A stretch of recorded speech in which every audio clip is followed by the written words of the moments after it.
శ్రీధర్ రెడ్డి మాట్లాడుతున్నారు. ఇప్పుడు లైవ్ చూద్దాం. మరో మాట కూడా చెప్పారు రవిచంద్ర గారు.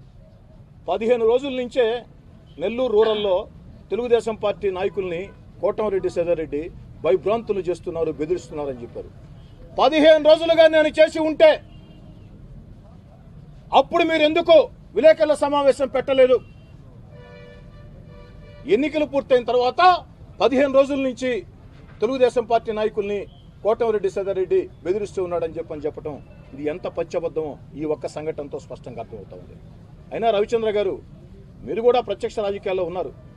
ఎన్నికల రాజకీయాల్లో బతిమిలాడుకుంటేనే ఓట్లేసేది కష్టం. బతిమిలాడుకుంటే ఓట్లేసేది కష్టం. బెదిరిస్తే ఓట్లేస్తారా? ఎక్కడైనా విన్నారా? రూరల్ నియోజకవర్గంలో తెలుగుదేశం పార్టీ కార్యకర్తలు, వాళ్ళు తెలుగుదేశం పార్టీ చెందిన వ్యక్తిగతంగా నాతో ఎంత అనుబంధంగా ఉంటారో, ఎంత సత్సంబంధాలు ఉంటాయో ఎప్పుడైనా అందరికీ తెలిసిందే కదా. ఏ కార్యకర్తతైనా, తెలుగుదేశం పార్టీ కార్యకర్త అయినా నా శత్రుత్వం ఉందా? అందరూ బాగుంటారే, గౌరవప్రదంగా మాట్లాడుతూ ఉంటారే. మరి ఈరోజు మీరు ఈ విధంగా మాట్లాడటం ఎంతవరకు సమంజసం?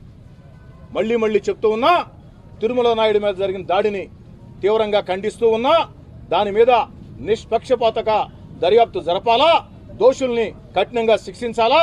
అయితే కేసుని పక్కదారి పట్టించే రీతిలో మా కార్యకర్తల్ని కేసుల్లో విరికించాలని చూసినా, నా మీద దుష్ప్రచారం చేయాలని చూసినా ప్రజాస్వామ్య పద్ధతుల్లో న్యాయబద్ధంగా ఎదుర్కొంటాం. ఇప్పుడు ఓటమి భయంతో దాడులు చేయించాలంటే ఫలితం ఏమైనా మారద్దా?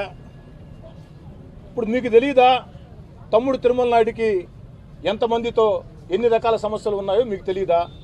మీరు టీవీలో చూడలేదా? తెలుగుదేశం పార్టీ నాయకులు అంటే మాట్లాడతారు, మీకు తెలియదా? చెప్పండి. నేను అలాంటి వాడినా? ఎక్కడైనా ఎప్పుడైనా రౌడీజాన్ని నేను ప్రోత్సహించానా? నేను పూర్తిగా దానికి వ్యతిరేకం. ఎవరైనా సరే రౌడీజాన్ని ప్రోత్సహిస్తే నెల్లూరు జిల్లా ప్రజలు క్షమించరు. క్షమించకపోవటమే కాదు, రౌడీజాన్ని ప్రోత్సహించడం ఎంత తప్పో అలాంటి సంఘటనలు ఆధారం చేసుకుని ప్రత్యర్థుల మీద రాజకీయ దుష్ప్రచారం చేయటం కూడా అంతే తప్పు.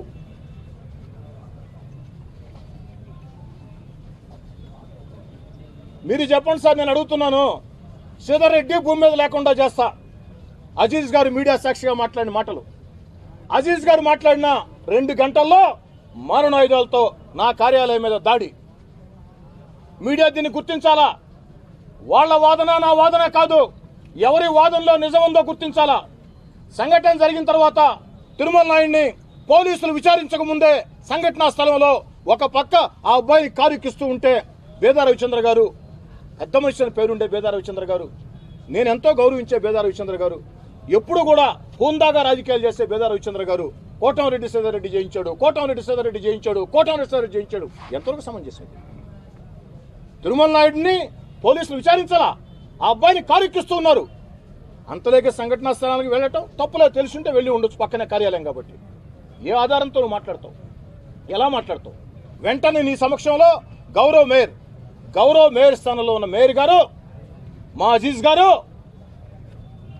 శ్రీధర్ రెడ్డి నేను భూమి మీద లేకుండా చేస్తా ఆ మాట చెప్పారు 2 గంటల్లో.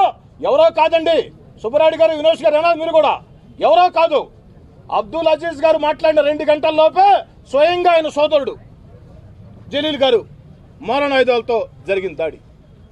మరి ఆ సంఘటన మీద విచారణ జరపకుండా మా కార్యకర్తల్ని అరెస్టు చేసిన పోలీసులు నా కార్యాలయం మీద దాడి జరిగితే వీడియోలో సాక్ష్యం ఉంటే ఇప్పుడు దాకా దాడి చేసిన వ్యక్తుల్ని ఎందుకు అరెస్ట్ చేయరు?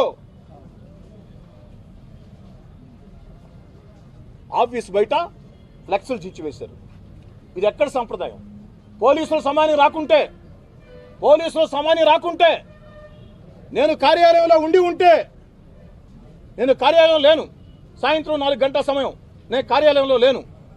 పోలీసులు లేకుండా నేను కార్యాలయంలో ఉంటే నా ప్రాణాలకి దిక్కెవరు? అదృష్టం బాగుండి నేను ఆఫీస్లో లేను, పోలీసులు సమయానికి ఉన్నారు కాబట్టి సరిపోయింది. కానీ ఆ ఫ్లెక్స్ ఏ విధంగా చించారో నన్ను కూడా ఆ విధంగా చేసి ఉండేవాళ్ళని వాళ్ళ మాటలు స్పష్టంగా అర్థమవుతాయి. ఓకే సార్, ఇంతేనా?